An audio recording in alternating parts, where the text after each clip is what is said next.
I'm fogging up again. Angry bird. Angry bird. Welcome back. Yeah, we're away.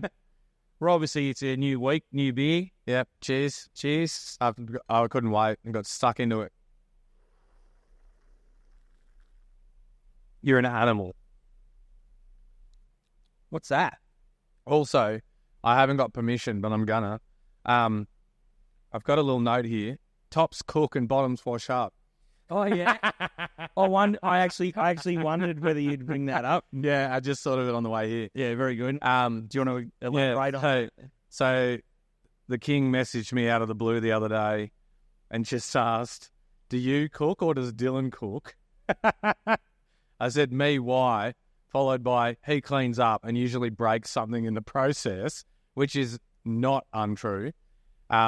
And then the King told me that Kate, his lovely wife, presented a theory to him about tops and bottoms, and then he said that both us Montys cook, which is that's what I thought. Yeah. So I did say, yeah. What else did you say, mate? When you told me that we both cook, meaning we're both tops, I said, there goes my next wank. I always thought she pegged you. Has it got something to do with the washing?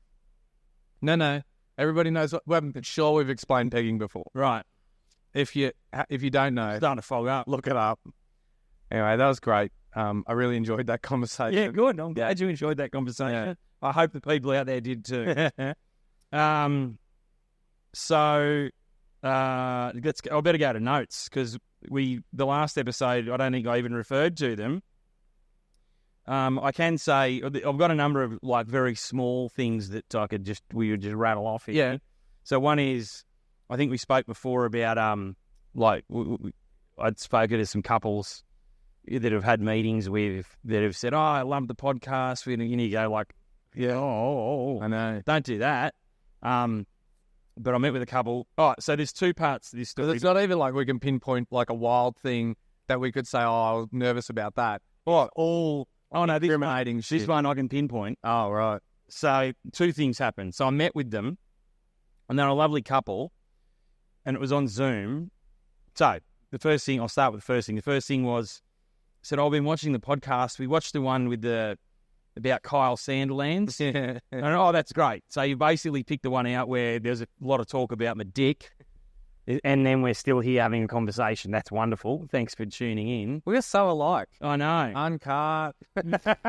Tall. But on a slightly different note to that, this is a lesson out there for somebody. We were talking, and I think I think I'm talking about the same people. If I'm not, it doesn't really matter. Nobody else knows. They might hear this episode. But they were a lovely couple. But I met with them. They were not together, so it was there's 3 screens on the go. Oh, right, yeah. And yeah, she was saying. I thought you were really just clutching it. No, I don't care who you are if you haven't met. I'll marry you and you. Yeah. It's maths. I do it like online maths because I'm a huge maths. I'm so excited for that to be over.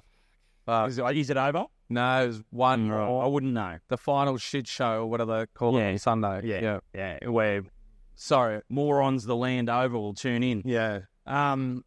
No.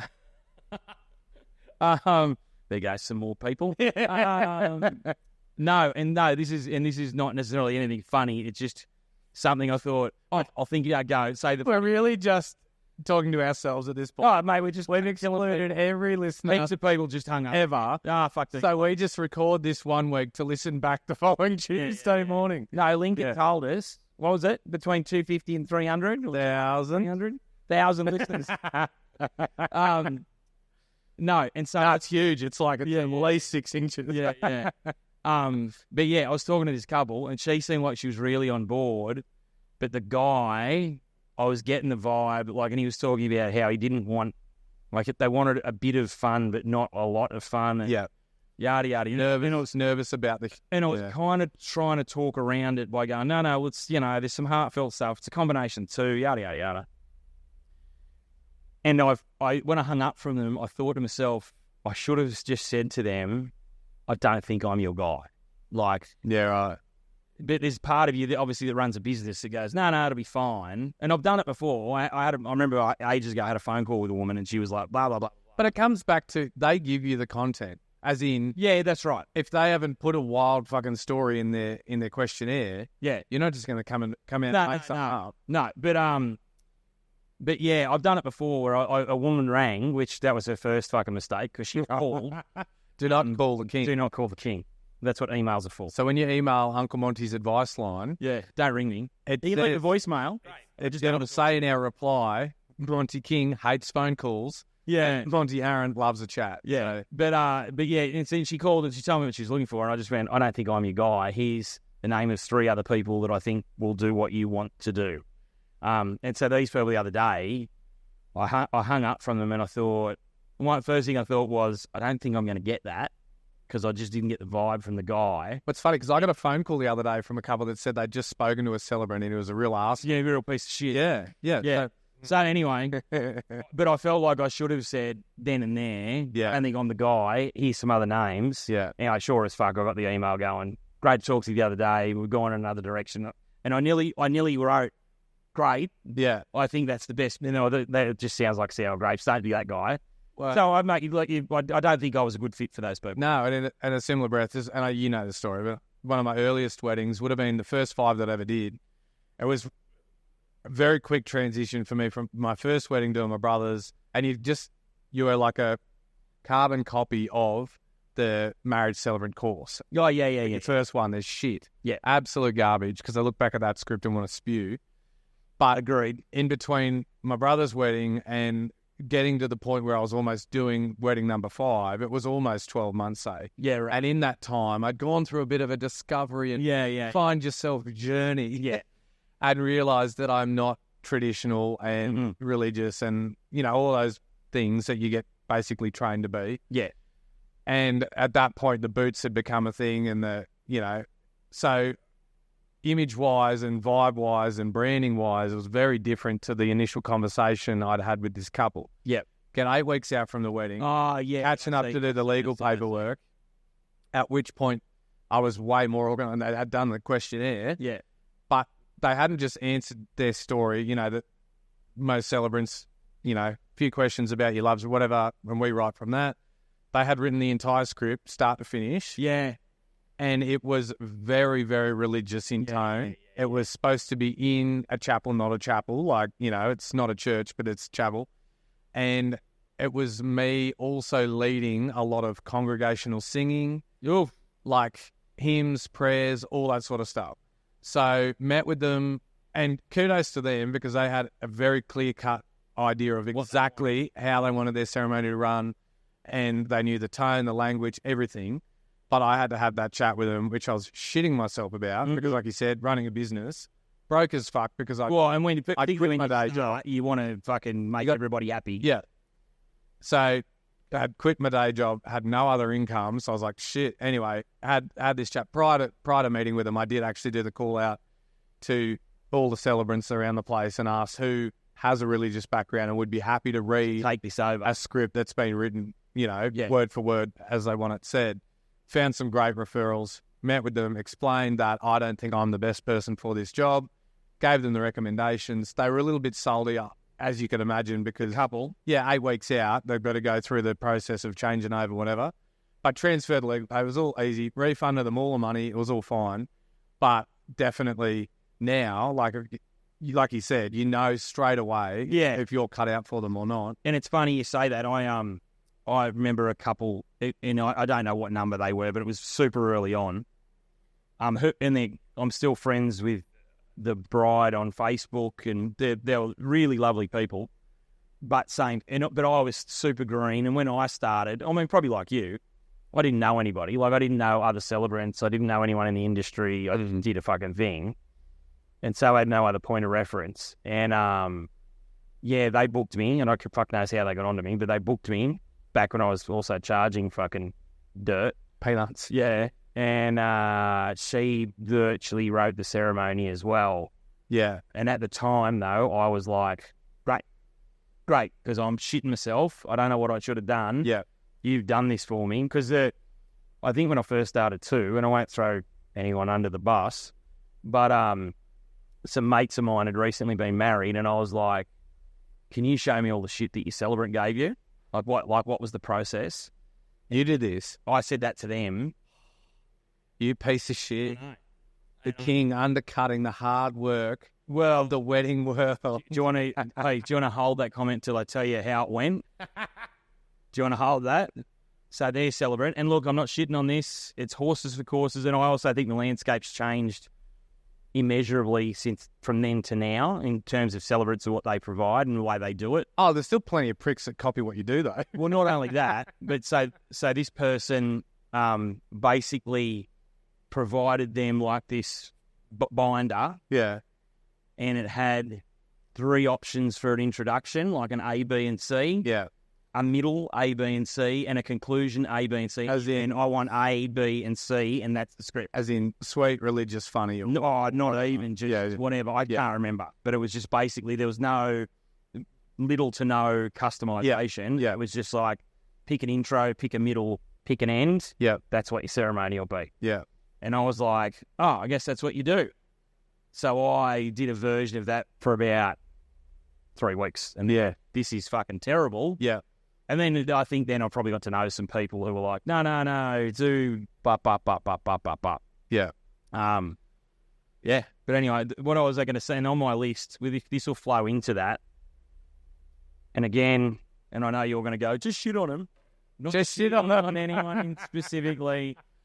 But there's a lot of people, and when I say people, I just mean celebrants. If I find out who you're talking about at any given time, I am going to say their name. No.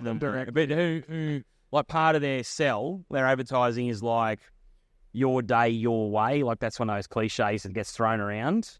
You know my take on this. But realistically, well, no, I don't, but I'm going to guess it's probably the same as mine.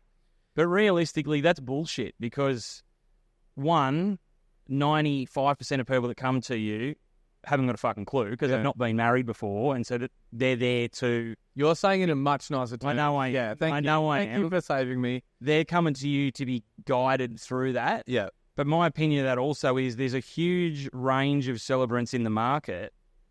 Like, to expect the celebrant to bend to your whim is bullshit. Like, you either go, you've seen me and you doing this bullshit, and if you don't like what we do, pick someone else. There's 10. That's right. More than 10,000 celebrants in the country. I've had someone I did a wedding, and they were like, "Oh, that was great. So do you change what you do?" I go, "I don't really change it for anybody, mate. They either book me because of what I do, or they don't." And that confuses people because my formula remains the same. Yeah, from start to finish. And it goes back to what you said. This leads into this. It goes back to what you said either just a moment ago or in last week's episode. You can only work with the information you as well. So although the formula, the structure, and the structure is what works for me in terms of what happens before something and after something, whatever. But the couples fill that out. And if they give me gold to it, and I tell them straight up, I said, if you don't like what I say on the day, it's your own fault for giving me the wrong shit to say. I'm looking down the barrel because that isn't pointing at people. Because every couple of mine will know that chat because I've had it with every single. Yeah, but I mean, I guess we're lucky too, and particularly you more than me, with a bigger online, like a big online presence. You have a huge online presence. But fuck, look at your head. But oh, I love you. Yeah. But people know what they're getting. Yeah. There's no... Although, even with that, they know what they're getting, but I still have people in their inquiry. We love what you do. We think you're fine, blah, blah, blah. But we're just wondering, will you keep your pants on at our wedding? Yeah. I don't just decide in the middle of a ceremony, all right, pants are coming off now, and then people are going to be wondering what's going on. Everything wild that happens is at the request of the couple. Yeah, that's right. So me and Drag, or me and Arseless Chaps, or me and Budgie Smugglers, the couple have pacifically requested that. It's the last episode of the Two Montys Podcast, folks. I won't have that. Why? Did you go on a specific highway to get here today? Yeah. Good. That's Kath and Kim. You should know that. I despise Kath and Kim. Oh. Well, because it wasn't from the 60s. It's just overrated. Too young for you? Just overrated. It's dumb, overrated humour. Well, that is a very hurtful point of view. Oh, wait. After we've done nothing but shit on all sorts of people, now suddenly it's a bit close to home. I know. You see him? I'm offended by the Kath and Kim comment. Yeah. No, fuck South Australia. Yeah, Fuck yeah. Tasmania. All right. What about, we mentioned, I said I'd talk about, I had another blue tick thing. Yeah. I said it to you the other day, so obviously a bit of blue tick if you're a listener. If also have the 200 or 300 people. Kudos for referencing something in a podcast previously and then actually getting to it in the one that you said you're going to get. I know, incredible. So today we're going to talk about this, and then we don't get to anything. So, Blue tick. Go. So, yeah, obviously there's been a bit of blue tick talk. So Look at my notes. Fucking cheating. there's only 2 things there. 2 things. I thought it was a shopping list. No, so I logged into Instagram the other day, and they're big on trying to sell you stuff now. There's always some little banner, you know, do you want to do this? Do you want to do that? And in my login... Was this on, what's, Facebook? Or No, Insta? Insta. Yeah. Same. Mm. But, you know, on your profile page, where you can do a banner dropped down and it said, I'll find the photo. Because I sent it to you and Hope, I thought. I don't think I've seen it. Oh, no, Nor do I know what you're talking you've about. definitely seen it. Here it is. Monty King Celebrant. Get Meta Verified. Subscribe to Meta Verified. Get verification with government ID, proactive account protection, direct customer support, and more. And you did it? Of course I didn't do it. No, you did say it because you said if you do that, Oh, yeah, the amount out of... of shit you got from me. Yeah, that's right. fucking- I do remember yeah. now. But obviously Meta is listening because I... Hi, Meta. Yeah, hi, Meta. Yeah, you know what? Meta Verified. Not today, Satan. That's what I posted it and wrote that across the bottom. Now, in the words of Monty King, shout out to the great and powerful, because that's a U line, Karen Fox from Adams Peak. I saw that. I did very much enjoy that she has sent us a photo this morning saying, what a way to start the day at 4:30 a.m. listening to the Two Montys podcast. Now, It's an episode from about 5 weeks ago, though, because it's still in the old studio. it is, but also I think we need to band together and get Karen some help, because surely to Christ there's better things you could be doing at 4:30. Maybe she's trying to get back to sleep. Yeah, this would, yeah. Although it's not real soothing. Well, us yelling at It's each enough other. to put you to sleep, though. Yeah. Anyway, thanks, Karen. As always. Hope your day gets better than the shitty start you had at 4:30 with us. And so, unrelated to Karen at Adams Peak, and I will come back to something I said I was going to talk about. Summer weddings. Well, I hope you do come back to it. We'll hold you to that. So, I am doing it now. Summer weddings. Wait, me and all my friends here. Summer weddings. Summer weddings. So what I want to do, because obviously I'm not a fan. It's too hot. We're under aircon and I'm sweating. Yeah. Yeah. So that's about the aircon, mate. That's not about the thing. You just shit on him again. No. Yeah. No, I'm not. Come on, can you get to the point? I am. It's summer weddings suck. That's the point. But previously, how do you find video things that you've saved? Oh, there. Can we ring Hope? I was going to say, I don't know why the fuck I'm asking you, because it's not you. Is it that one? All right, while we're feeling it, shout out to Content Killers, because everybody knows how useless I am at technology, and she does all of my intricate little bloody videos and stories and a lot for you too now, because the group chat. Yes. So she does your work, I pay for your Well, she doesn't do my work. She does Two Monty's work. Well, you're very needy. Oh, please. Okay, go. Oh, no. So previously when we were talking about summer weddings, I said our friend D from Little Black Bow. What did you call her the first time? Little Black Blow. Oh, that's it. Yeah. She was a bit upset about it. Yeah. She Well, said she started a new business called She said that was my other business I've been trying to keep quiet. Blows below D service. from Little Black Bow. She then, when I mentioned it previously, she'd done a post and I couldn't find it when the time came. Yeah. But she's obviously on the same train as me, because she has posted a number of things but she's much nicer About summer weddings. She's much nicer than just saying, fuck summer weddings. Yeah.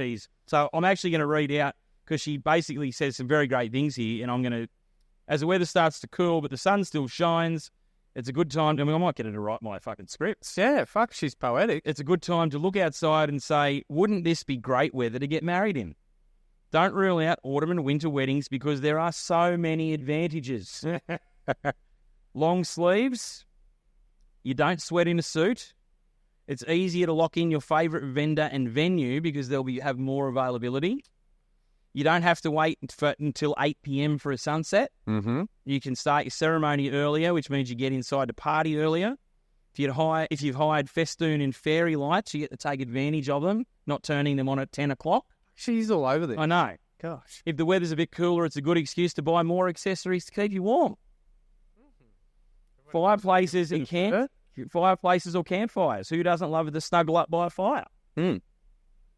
Guests remember your wedding, not just how bloody hot was that wedding we went to.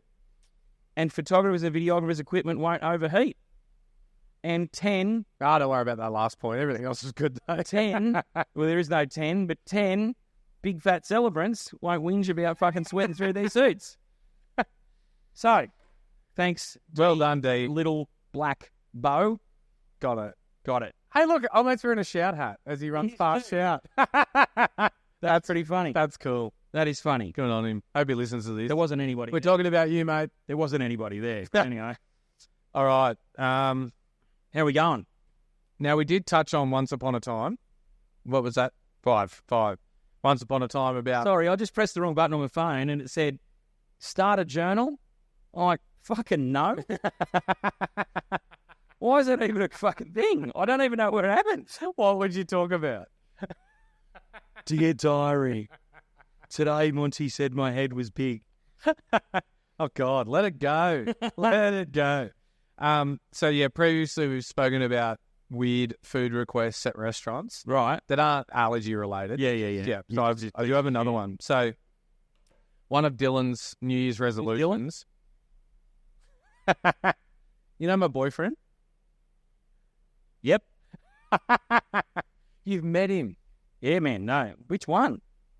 No, I do know. You know, it's funny. This is Scott Smith to a T. Even to the point where Happy birthday, Scott. We went, I forgot it. Had to ring him yesterday and say April Fools. Anyway, Scott has been in a car with him for many hours because we were all in South Australia together, smuggling fucking fruit on the last trip. And every opportunity Scott got, he's like, who are you? Yeah. And then he just kept calling him to his face. Grinder Boy wants to go to get lunch now, like really bad. Anyway. David, what are you on for lunch? So when we were in South Australia on our last trip, Scott found out that Dylan's New Year's resolution was to try and be more adventurous with food. So we've gone on a wine tour, ended up at this really nice restaurant for lunch, sitting there in the brick. Oh, sorry. I do remember who Dylan is now. He's the one that orders a fucking chicken cashew fucking thing and just minus the cashews, minus the sauce. Yeah, that's it. Just chicken in a bowl. Thanks. Yeah. So we've sat down and I love you, Dylan. And they've brought out some Hors d'oeuvres. And I think you'll find they're called canapes, whatever. And it's got like lavoche bread and hummus and all of the things. Both of those things sound like slurs. Olives and spiced nuts. All right. So Dylan's there and he's chuffed with himself. Well, he's hoeing into the bread and dip. His spiced nuts. Then he's had a few spiced nuts and he's like, I'm really adventurous. Because he's had spiced nuts. Yeah. And then, so pips in one bowl, olives in another. He's eating the pips. No, not by accident. It's because Scott switched them. Convinced him amazing that the pips were an underwater delicacy that were quite salty and they're just supposed to be swallowed like a pill. So we're there sucking the olive off these pips, putting them in the discard bowl, and poor Dylan trying to be adventurous. He's kind of just popped a half sucked pretty pips. And Scott had to leave the table because he was laughing too much. And then anyway, so that's really shot that in the foot because now Dylan won't be adventurous to try anything because he thinks it's not supposed to be fucking. Scott's only jealous because if he ate 2 fucking olive pips, he'd be full. Yeah. I did tell Scott this. Cut that out. No, because I've told Scott I'm not okay with the friendship that we have now because I never signed up to be the fat friend. That was always him. Yeah. But now he's... now it's me. Now, yeah. All right, I'm okay now. Yeah. That's why I'm still here. Yeah. You're part of the trouble. Yeah.